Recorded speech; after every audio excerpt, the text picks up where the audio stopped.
टर गार्डनिंग करते हैं तो आपने बहुत सारे सब्जियों के पौधे लगाए होंगे, बहुत सारे मसाले के पौधे लगाए होंगे जो कि आपने किचन से ही लिए होंगे। क्या आपने एक ऐसा मसाला भी लगाया है जो कि हर सब्जी में यूज किया जाता है, तड़के में यूज किया जाता है? ये जो प्लांट देख रहे हैं उसी मसाले का प्लांट है, वो है ये जीरा, जिसको क्यूमिन बोला जाता है। मैंने अपने गार्डन में जीरे के पौधे को ग्रो किया है। यहाँ पर आप देख सकते हैं एक पौधा आपको बड़ा सा दिखाई भी दे रहा है क्योंकि मैंने इसको ट्रांसप्लांट कर दिया है। आज मैं आपके साथ में शेयर करूंगी कि जीरे के पौधे को कब उगा सकते हैं। जीरे के पौधे के लिए बीज बाहर से लेना है या किचन से ही मिल जाएंगे, उन्हीं से जीरा उगा सकते हैं। किस तरीके के सनलाइट में रखना है, कैसा फर्टिलाइजर देना है और किस तरीके से अगर ये पौधे आपने ग्रो कर रखे हैं तो कैसी मिट्टी बनानी है, कैसे रिपोर्टिंग करनी है।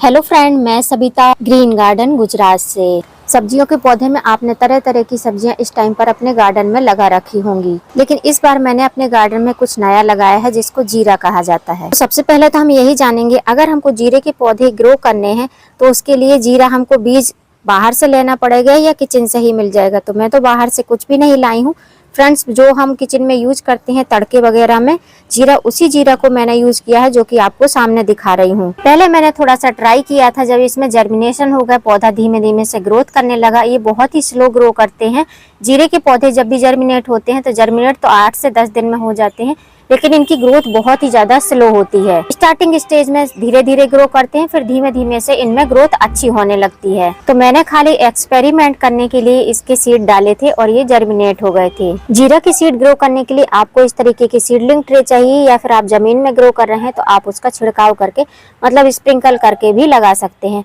तो मैंने कोकोपीट में ग्रो किया था, जैसे आप देख रहे हैं ये सीडलिंग ट्रे है, इसमें मैंने कोकोपीट फिल करके रखा है। ऐसे कोकोपीट रखना है, थोड़ा सा होल करना है और उसमें आप चाहो तो कम से कम 4 से 5 दाने आपको जीरे के डाल देना है, जिससे कि जर्मिनेशन अगर 1-2 दाने नहीं निकले तो बाकी के दाने निकल आए। और उसके बाद में ऐसे आपको ढक देना है और स्प्रे बॉटल से अच्छे से वाटरिंग कर देना है। 8 से 10 दिन बाद कुछ आपको इस तरीके से रिजल्ट देखने को मिलेगा। जैसे आप देख रहे हैं मेरे यहाँ पर सीडलिंग ट्रे में जीरे के पौधे जर्मिनेट हो रखे हैं। बहुत ज्यादा पुराना जीरा नहीं होना चाहिए। हम लोग जीरे को साल भर के लिए स्टोर करते हैं, मतलब जैसे ही जीरे का सीजन आता है, अभी फरवरी मार्च आएगा, जब नया जीरा आने लगेगा मार्च अप्रैल में, तो फिर हम उसको स्टोर करके रख लेते हैं। वही पिछले साल का जीरे थे मेरे पास, जो कि कुछ इस तरीके से थे, इन्हीं को मैंने जर्मिनेट किया था। जो मैंने अभी लगा कर दिखाया है वो 8 से 10 दिन में जर्मिनेशन हो जाएगा। अब इसमें टेम्परेचर भी मैटर करता है कि जीरे के पौधे आप ग्रो करते हैं, बीज उगाते हैं तो टेम्परेचर कैसा होना चाहिए। 25 से 27 के बीच का अगर टेम्परेचर रहेगा तो आपके पौधे बहुत अच्छे से ग्रो हो जाएंगे और उनकी बढ़वार भी होती रहेगी। अब मैंने जीरे के पौधे पहले भी जर्मिनेट करके देखे थे, लेकिन जीरे के पौधे बहुत ज्यादा गर्मी में जर्मिनेट नहीं होते हैं। तब जब थोड़ी सी ठंडक वाली हवा चलने लगती है तभी उनमें जर्मिनेशन होता है। जब जीरे के पौधे इतने बड़े बड़े हो जाते हैं तो आप उनको रिपोर्ट कर सकते हैं। मैंने सीडलिंग ट्रे में लगाए हैं इसलिए इनकी रिपोर्टिंग आसान है। अगर आप जमीन पर स्प्रिंकल करके इनकी सीडलिंग तैयार करना चाहते हैं तो बहुत ज्यादा रिस्की हो सकता है, क्योंकि जीरे के पौधे को बार बार रिपोर्टिंग पसंद नहीं है। अब यहाँ पर आप देखेंगे कई सारे पौधे आपको एक साथ में दिखाई दे रहे होंगे, तो ये जैसे हैं वैसे ही मैं इनको लगाऊंगी, इनको मैं सेपरेट नहीं करूंगी। तो जितने भी पौधे आज दिखाई दे रहे हैं इन सारे पौधों को एक ही पॉट में लगाऊंगी, क्योंकि पौधे तो काफी ज्यादा हैं लेकिन ये साथ में जर्मिनेट हुए हैं, इसलिए इनको ऐसे ही लगाएंगे। अब जीरे के पौधे अगर आप लगा रहे हैं या सीड बो रहे हैं, सीड बोने के टाइम तो कोकोपीट सबसे बेस्ट है, सीडलिंग सबसे बेस्ट है। और यदि आप मिट्टी में लगा रहे हैं तो आप मिट्टी की अच्छे से गुड़ाई करके मिट्टी को छान कर तब आप सीड ग्रो कर सकते हैं। और उसके बाद में सीडलिंग ट्रे से जब पौधा निकाल कर आप मिट्टी में लगाते हैं तो कैसी सॉइल होनी चाहिए वो भी मैं आपको बता देती हूँ। अब सबसे ज़रूरी बात, जीरे के पौधे आपको कहीं भी नर्सरी में नहीं मिलेंगे, इनको आपको ग्रो ही करना पड़ेगा। अगर जीरे के पौधे लगा रहे हैं आप तो गमला कैसा होना चाहिए? 8 से 10 इंच का गमला इनफ है। जीरे के पौधे की जो जड़ें रहती हैं वो बहुत ज़्यादा नीचे नहीं जाती हैं, साइड साइड में फैलती हैं, तो फैला हुआ गमला रहेगा तो बेस्ट रहेगा। जीरे के पौधे को ग्रो करने के लिए मैं इस तरीके के कंटेनर का यूज कर रही हूँ, जो कि फ्रूट बास्केट है। इसी में मैं सारे जीरे के पौधे लगा दूंगी एक साथ में ही, तो एक ही पॉट में आसानी से वो एक ही जगह अच्छे से ग्रो होते रहेंगे। अब ये जो पॉट है ये वेस्ट मटेरियल है, फ्रूट कैरेट है। इसमें मैंने बहुत सारा किचन वेस्ट नीचे डालकर रखा हुआ है, फिर सूखा कचरा हमारे गार्डन का, उसके बाद में थोड़ी सी मैंने गोबर की खाद और मिट्टी डाल के रखी थी। उसके बाद मैंने इसमें सलजम लगाए थे, तो सलजम की मैंने हार्वेस्टिंग कर ली है क्योंकि मैंने सलजम की पत्तियों की हार्वेस्टिंग करी थी, ग्रीन वेजीज के लिए सलजम लगाए थे। उसके बाद में 1 दिन तक मैंने इस मिट्टी को अच्छे से ऊपर नीचे करके सूखने दिया है। उसके बाद भी मॉइस्चर इसमें है, क्योंकि नीचे इसमें किचन वेस्ट है, इसलिए। अब इसमें जितने भी पोषक तत्व थे सारे पोषक तत्व खत्म हो चुके हैं, क्योंकि एक बार इसमें हार्वेस्टिंग हो चुकी है। तब इसमें हमको फिर से फर्टिलाइजर देना पड़ेगा और थोड़ी सी सॉइल मिक्स भी ऐड करनी पड़ेगी। जीरे के पौधे जब भी आप लगाते हैं तो आपको सॉइल मिक्स इस तरीके से रखना है। 50% आपको लेना है मिट्टी, उसमें से 30% आपको लेना है कंपोस्ट, जिसमें मैंने गोबर की खाद ली है। अगर आपकी मिट्टी में सैंड नहीं मिक्स है तो आप 20% के करीब इसमें सैंड का भी यूज कर सकते हैं, या फिर कोकोपीट या परलाइट का भी यूज कर सकते हैं। इन तीनों चीजों को अच्छे से मिक्स कर लेना है। मेरे मिट्टी में सैंड मिक्स है, इसलिए मैंने सैंड नहीं डाली है, खाली सॉइल दिख रही है आपको और यहाँ पर कंपोस्ट गोबर की खाद दिखाई दे रही है। तो इन दोनों चीजों को हम अच्छे से मिक्स कर लेंगे।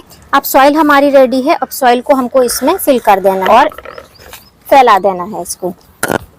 अगर आप गमले में लगाना चाहते हैं तो गमले में भी आप बहुत आसानी से जीरे के पौधे को लगा सकते हैं। अब मिट्टी डालने के बाद में इसको 2 से 3 बार इस तरीके से टैप टैप करना है, जिससे कि मिट्टी स्टेबल हो जाए। अब आप सोच रहे होंगे गोबर खाद के अलावा इनमें कोई भी खाद क्यों नहीं डाली गई है, तो अभी डालूंगी खाद थोड़ी देर बाद। पहले हम जो सीडलिंग्स हैं उनको लेकर आते हैं। तो यहाँ पर जो सीडलिंग्स मैंने सीडलिंग ट्रे में जो सीडलिंग्स ग्रो करी हैं इनको निकाल लेंगे। कोकोपीट रहती है तो बहुत आसानी से देख सकते हैं कितनी अच्छी से रूट बनी हुई हैं। ऐसे ही सारी सीडलिंग्स को निकाल लेती हूँ, फिर आपको दिखाती हूँ। तो अभी आप देख सकते हैं मैंने चारों ही इनको निकाल लिया है। एक छोटा सा और जर्मिनेट हुआ था जो अच्छे से निकल नहीं रहा था, क्योंकि इसका कोकोपीट थोड़ा सा लूज था, इसलिए। तो अब इनको हम लगाने के लिए क्या करेंगे, होल बनाएंगे। बहुत ज़्यादा साइड में नहीं लगाना है, थोड़ा सा सेंटर में ही लगाएंगे, क्योंकि रूट इनकी इस तरीके से फैलती हैं और नीचे के साइड में कम जाती हैं। तो इस तरीके से हम ऐसे होल बनाएंगे। और कोकोपीट में जब हम लगाते हैं सीडलिंग ट्रे में, तो इस तरीके से रूट बॉल के साथ ही हम इनको रख सकते हैं। लेकिन रखने के पहले इसमें हम फर्टिलाइजर देंगे। फर्टिलाइजर में हम यूज करेंगे नीम खली का। नीम खली डालेंगे तो मिट्टी जो है सुरक्षित रहेगी, कीड़े मकोड़े नहीं लगेंगे, फंगस नहीं लगेगा। थोड़ा थोड़ा डालना है, 1/2 टेबल स्पून से भी कम डालना है, और इस तरीके से सीधा करके रखना है और ऐसे धीमे से हल्के हाथों से मिट्टी को चढ़ा देना है। और 2 फिंगर के गैप से हमको इस तरीके से करके थोड़ा सा प्रेस कर देना है, बस बहुत ज़्यादा नहीं करना है। अब जैसे इसको लगाया है ऐसे ये 3-4 और हैं, इनको भी लगा देती हूँ, फिर आपको दिखाती हूँ। अब आप देख सकते हैं इनको लगा दिया है। इसके बाद में इनमें जब वाटरिंग करनी है तो आप चाहें तो साबरिंग कर सकते हैं। मैं हाथ से कर रही हूँ तो ऐसे हाथ लगाऊंगी, हाथ पे पानी डालूंगी और धीमे धीमे ये पानी नीचे से जाएगा। तो इस तरीके से आपको पानी देना है। अब मैं आपको बताऊंगी कि जीरे के पौधे में जब जीरे के पौधे आप रिपोर्ट कर देते हैं तो आपको कितनी वाटरिंग करनी है और कितनी सनलाइट में रखना है और किस समय पर परफेक्ट टाइम किस जगह के लिए किस टाइम है जो आप इसको ग्रो कर सकते हैं। तो अभी तो हमने इनकी रिपोर्टिंग करी है, थोड़ा अच्छे से पानी देंगे। इतना नहीं देंगे कि नीचे से निकल जाए, बस इतना देंगे कि जड़ों तक आसानी से पहुंच जाए, नमी बरकरार रहे, जिससे कि पौधों को रिपोर्टिंग शौक ना लगे। बस इतना ही पानी देना है, क्योंकि कोकोपीट में लगे हुए हैं तो कोकोपीट एक्स्ट्रा मॉइस्चर अपना खींच के रखती है। अब जो हमने ये जीरे के पौधे रिपोर्ट किए हैं इनको हमको फुल सनलाइट में ही रखना है। फुल सनलाइट में कब तक रखना है, जब तक कि बहुत ज़्यादा तड़कती हुई धूप, जो हवाओं में गर्माहट है वो नहीं आ जाती। जैसे ही हवाओं में गर्माहट आने लगेगी इनको थोड़ा सा शेड में रखेंगे। स्पेशली हम गुजरात में रहते हैं, गर्मी ज़्यादा पड़ती है। जैसे हम लोगों के यहाँ गर्मी का तो भरोसा रहता है, सर्दी का कोई भरोसा नहीं है। ये 14-15 तारीख के बाद धीमे धीमे से डाउन हो जाती है, फिर सर्दियाँ नहीं पड़ती हैं। तो ऐसी कंडीशन में अगर आप जीरा बो रहे हैं, जीरे की सीड ग्रो कर रहे हैं, तो आपको जनवरी में ही ग्रो करने पड़ेंगे, क्योंकि नवंबर दिसंबर में हमारे यहाँ टेम्परेचर बहुत हाई रहता है। सर्दियाँ उतनी अच्छे से आई नहीं रहती हैं, जिसकी वजह से जीरे के बीज जो है जर्मिनेट नहीं होते हैं। यदि आप चाहते हैं कि जीरे के बीज जल्दी से जर्मिनेट हो तो आप इनको भिगो कर रख सकते हैं। एक नाइट के लिए भिगो कर रखें, दूसरे दिन इनको कोकोपीट में ग्रो कर सकते हैं, तो इससे इनका जर्मिनेशन थोड़े से फास्ट हो जाएगा। अब जहाँ पर नवंबर दिसंबर से ही सर्दियाँ काफी अच्छे से स्टार्ट हो जाती हैं, वहाँ पर ये जीरे के बीज बहुत जल्दी से जर्मिनेट हो जाते हैं। तो उनका जो आइडियल टाइम रहता है नवंबर दिसंबर ही रहता है जीरे की बुआई करने का। जीरा एक ऐसी फसल है जिसको बहुत ज्यादा फर्टिलाइजर की नीड नहीं रहती है। ये एक पत्तियों वाली फसल रहती है, तो स्टार्टिंग में इसको नाइट्रोजन चाहिए रहता है, फिर बीच में इसको फास्फोरस भी चाहिए रहता है, और लास्ट में इसको जब जैसे ही फ्लावरिंग स्टार्ट होगी तो पोटेशियम देना पड़ेगा। तो मैंने जो जीरे के बीज से लेकर आपको रिपोर्टिंग तक का प्रोसेस बताया है, उसका रीजन एक ही है, क्योंकि टाइम टू टाइम मैं आपके साथ में इसका अपडेट भी शेयर करती रहूंगी। तो जो लोग मेरी तरीके से गार्डनिंग करना पसंद करते हैं, तरह तरह की वेजिटेबल ट्राई करना अच्छा लगता है, वो जीरे के पौधे अभी ग्रो कर सकते हैं। अब जीरे के पौधे जब इतने बड़े बड़े हो जाते हैं, मिट्टी जब ड्राई होती है थोड़ी सी, तभी हमको इसमें वाटरिंग करनी रहती है। जब ज्यादा वाटरिंग करेंगे तो पत्तियां पीली होंगी और नीचे से जो जड़ है इसकी गल जाएंगी, क्योंकि रूट बहुत पतली रहती हैं। जैसे जीरा बहुत पतला रहता है, वैसे इसकी जड़ भी बहुत पतली रहती हैं। तो इस चीज का आपको विशेष करके ध्यान रखना है। मिट्टी ड्राई होगी तभी पानी देना है। जैसे आज ये देख रहे हैं, अभी ये ड्राई नहीं है, तो आज हम इसमें पानी नहीं देंगे, कल इसमें हम पानी देंगे। जब ऊपर से आपको मिट्टी ड्राई दिखने लगे, अभी आपको ड्राई नहीं दिख रही है, देखिए इसमें इस तरीके से चिपचिपापन है, तो इसमें हमको पानी नहीं देना है।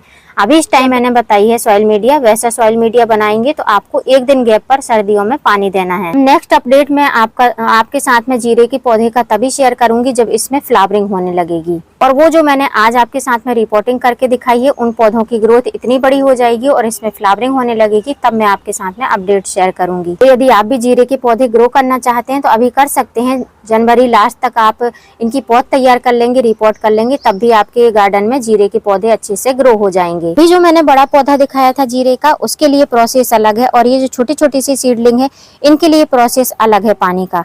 इनमें पानी आपको स्प्रे बॉटल से देना है और इनमें मॉइस्चर मेंटेन करके रखना है। अगर मॉइस्चर मेंटेन नहीं रहेगा, एक दिन भी मिट्टी ड्राई हो जाएगी तो ये सारे ही पौधे खराब हो जाएंगे, मतलब कि सूख जाएंगे, फिर इनमें कोई भी ग्रोथ नहीं होगी। तो जीरा एक बहुत हार्ड फसल रहती है, लेकिन बहुत ज्यादा ये केयर भी मांगती है। छोटे छोटे पौधे जब रहते हैं तो इनकी देखभाल बहुत ज्यादा करनी पड़ती है। तो जिस तरीके से मैंने अपने किचन से बीज लेकर जीरे के पौधों को ग्रो किया है, आप भी अगर ट्राई करना चाहते हैं, कुछ नया करना चाहते हैं, तो आप भी ट्राई कर सकते हैं, एक्सपेरिमेंट कर सकते हैं। और ऐसे किचन के फ्री के सीडों से आप बहुत सारे पौधे अपने गार्डन में ग्रो कर सकते हैं, चाहे वो सब्जियां के हों, चाहे वो इस तरीके के मसाले हों। जैसे जैसे मेरे जीरे के पौधे बड़े होंगे, मैं आपके साथ में टाइम टू टाइम अपडेट भी शेयर करती रहूंगी। अब एक बार फिर से रिपीट कर देती हूँ, जीरे के पौधे को ग्रो करना चाहते हैं तो आप किचन से ही जीरे के बीज ले सकते हैं, उनको कोकोपीट में ग्रो कर सकते हैं। इनको ग्रो करने का सही टाइम जो रहता है, वैसे नवंबर दिसंबर रहता है, लेकिन हमारे यहाँ पर सर्दियाँ जनवरी में ही पड़ती हैं, इसलिए सर्दी के टाइम पर ही इसको ग्रो करेंगे तो जर्मिनेशन अच्छा होता है, क्योंकि ज्यादा गर्माहट में जीरे के बीज जर्मिनेट नहीं होते हैं। पौधे में जब 3 से 4 पत्तियां आ जाती हैं छोटी छोटी सी, तब उसको आप रिपोर्ट कर सकते हैं। रिपोर्टिंग करने के लिए आपको 50% गार्डन सॉइल चाहिए और 30% कंपोस्ट चाहिए, जिसमें गोबर की खाद या बर्मी कंपोस्ट ले सकते हैं, और 20% में आप रेत या कोकोपीट का यूज कर सकते हैं। गमले के लिए 8 से 10 इंच का गमला आप यूज कर सकते हैं। गमला अगर फैला होगा, इस तरीके के टब के बास्केट के साइज का होगा, तो वो ज्यादा बेस्ट रहेगा, क्योंकि जीरे के पौधे की जड़ें नीचे नहीं जाती हैं, साइड साइड में ज्यादा फैलती हैं। जीरे के पौधे के लिए 5 से 6 घंटे की सनलाइट जरूर लगनी चाहिए, तभी पौधा आपका अच्छे से बढ़वार कर पाएगा। पौधे में जितनी ही धूप लगेगी उतनी ही ज्यादा मिट्टी सूखेगी। जब मिट्टी ड्राई होगी, थोड़ा सा मॉइस्चर रहेगा, तभी आपको उसमें वाटरिंग करनी है। तो यदि इससे छोटा पौधा है तो आपको स्प्रे बॉटल से वाटरिंग करनी है। इतना बड़ा पौधा है तो आप धीमे धीमे से मग वगैरह से भी इसमें साबरिंग वाटरिंग कर सकते हैं। फर्टिलाइजर के लिए जब एक बार रिपोर्टिंग करते हैं, फिर उसके बाद में जैसे जैसे पौधा ग्रोथ करता है, उसके बाद ही इसमें फर्टिलाइजर देना है। बार बार इसमें फर्टिलाइजर नहीं दिए जाते हैं। आज जनवरी की 13 तारीख है, लगभग नेक्स्ट मंथ में 12 या 13 तारीख को मैं आपके साथ में इसका अपडेट शेयर करूंगी। उम्मीद करती हूँ फ्रेंड वीडियो हेल्पफुल रहा होगा। वीडियो यदि अच्छा लगा हो तो वीडियो को लाइक करना, चैनल पे न्यू है तो चैनल को सब्सक्राइब करना बेल आइकन के साथ। फिर मिलूंगी किसी नई वीडियो में नए टॉपिक के साथ। तब तक के लिए हैप्पी गार्डनिंग।